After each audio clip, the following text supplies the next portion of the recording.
Shimi from Don Bosco Campus Vision. I am dealing with business statistics for the students of BCom CA Tax as well as for BBA. We are into the module number 5, that is time series analysis.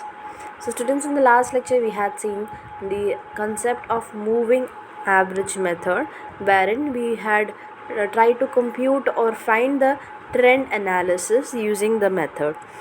Now in today's lecture we are going to see another method known as method of least squares. So in this method we are supposed to select an appropriate type of trend equation. Unlike the previous method, in this method we are already given a trend equation. We just need to select from either of them from this equation. So this trend equation may be determined by plotting the data on the graph paper. So it can be either linear or non-linear. So the trend can be either linear or non-linear. Linear depends on the graph will show a straight line, and for non-linear the graph will not be a straight line. So since we are calling for linear, we can assume that the straight line is which we require here.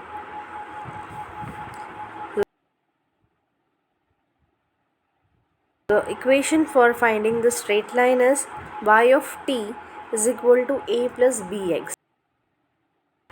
T stands for time. A and b are the constant which we are going to find with the help of the method of least squares. And if the trend is non-linear, we assume that it is not a straight line, hence it must be a polynomial curve. The values of constant a and b are appearing in the selected equation obtained by method of least square. The straight line trend obtained by using least square method is also known as the line of best fit.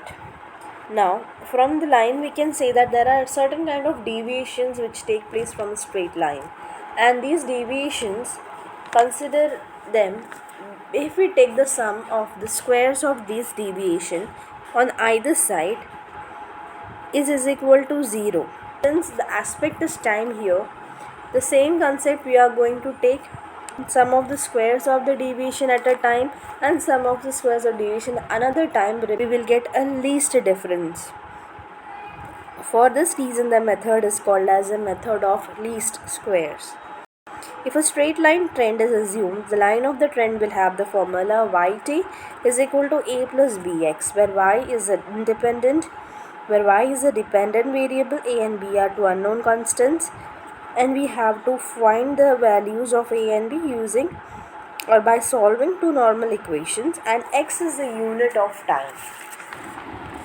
The formula must be summed up for all the points. The summation results in summation of y is equal to na plus b summation of x. In this equation we had basically summation both the sides, right hand side and left hand side. Since a is a constant, instead of summation n has come there, and in the second equation we are multiplying x. So this becomes, the first equation converts into summation of x into y is equal to a summation x. Now since the n has changed or the constant has changed when x has been multiplied to a, so the summation also has come with together with x plus b of summation x square. So these two are the two equations. By the use of these two equations, the value of the two unknowns a and b can be found out, and the trend line is fitted simultaneously. If deviations are taken from the middle here, summation of x will be equal to 0, and the value of a and b can be obtained as follows. So a we can get it as, if we say that summation of x is 0, we can say that a is equal to summation y by n, b is equal to summation xy by summation of x2. Thus the trend line equation is y of t is equal to a plus bx, where a you will get the value as summation of y divided by n, and b is equal to summation of x into y divided by summation of x square.